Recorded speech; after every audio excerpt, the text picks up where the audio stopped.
A ideia da imortalidade da alma, com a alma saindo do corpo, indo para o céu, é uma crença que vem a partir de Platão. A Bíblia fala, os mortos não sabem coisa nenhuma. Para eles tudo pereceu. Se a pessoa morre... Bom, primeiro que o Dr. Rodrigo Silva, ele está altamente equivocado ao afirmar que a imortalidade da alma vem com Platão, é uma ideia platônica, quando que na verdade não. Antes mesmo de Platão, já havia a crença da imortalidade da alma presente em diversas outras culturas, tais como os mesopotâmicos, os egípcios e até mesmo entre os hindus.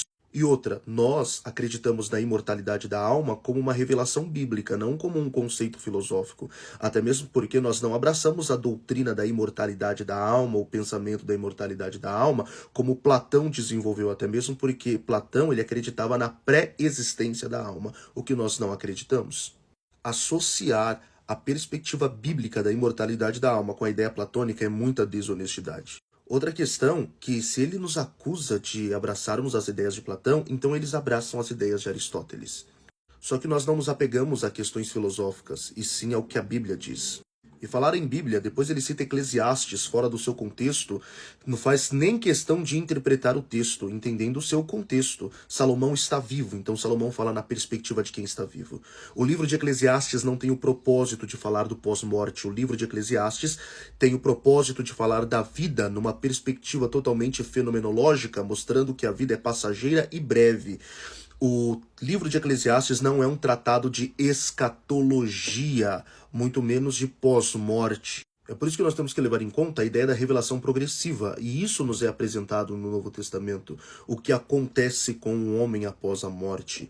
Você precisa entender também que no próprio livro de Eclesiastes, ele mostra que o homem ele não é uma alma, conforme ensinam os adventistas ou aqueles que abraçam doutrinas semelhantes.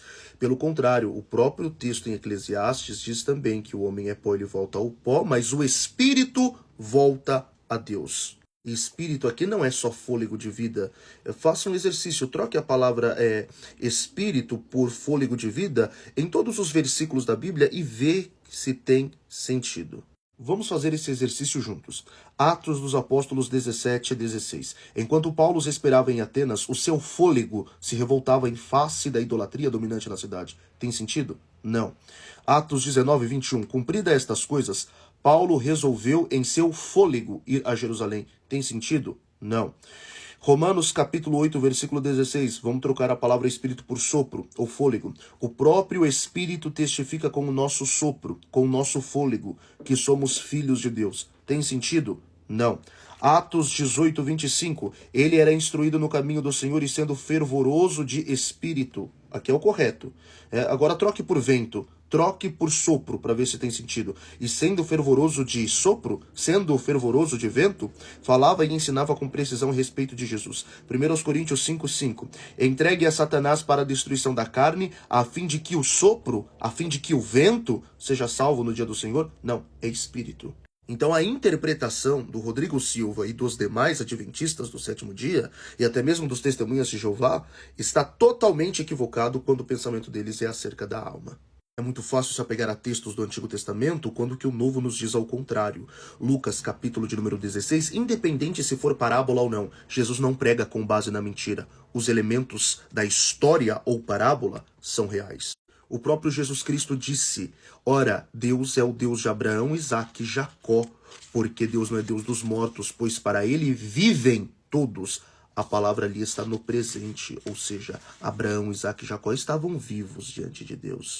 Filipenses capítulo 1, versículo 23, a esperança do apóstolo Paulo, ele diz, tenho desejo de partir e estar com Cristo porque é muito melhor. Quem está certo, Rodrigo Silva ou o apóstolo Paulo? Segundo aos Coríntios capítulo 5, versículo 8, vamos deixar este tabernáculo para habitar com o Senhor. Quem está certo, Paulo escrevendo aos Coríntios ou Rodrigo Silva? Aí depois eles gostam de apelar para o tal do emocional. Então Jesus Cristo tirou Lázaro de um lugar bom. Primeiro que o lugar não era de todo bom porque ainda não era o céu. Era o lugar intermediário. Era o seio de Abraão. Outra questão também que é importante nós ressaltarmos, que sim, Jesus Cristo tirou de lá. Até mesmo para provar o seu poder. Aí depois ele vai citar a questão de Lázaro. Então Jesus Cristo tirou Lázaro de um lugar bom. O lugar era bom, mas não era perfeito, pois ainda não era o céu. Outra questão também que é importante ressaltar, sim, Jesus Cristo assim o fez justamente para mostrar o seu poder sobre a morte. Depois ele vai falar da consciência. Olha, os mortos estão conscientes, mas isso não significa que eles têm toda a noção do que acontece na Terra, a ponto deles se sentirem tristes por conta dos seus parentes, dos seus familiares, como diz o Rodrigo Silva. Mais uma vez ele vem com uma falácia. Algo que parece ser verdade, mas não é. Desde o Antigo Testamento nós já vemos isso. A Bíblia diz que a alma saiu de Raquel e ela foi congregada com os seus. A Bíblia diz em Eclesiastes que o espírito volta a Deus. E repito, espírito aqui não é sopro ou vento. Vamos continuar o exercício? Olha só o que Paulo vai dizer em Colossenses 2,5. Pois, embora ausentes quanto ao corpo, contudo, em sopro, em vento, estou convosco? Não. É espírito. Hebreus 12:9. Não havemos de estar em muito maior submissão ao Pai dos Espíritos? Ué, na interpretação adventista aqui tem que ser Pai dos ventos, ou Pai do sopro, ou Pai do fôlego. Tem sentido isso? Em hipótese alguma.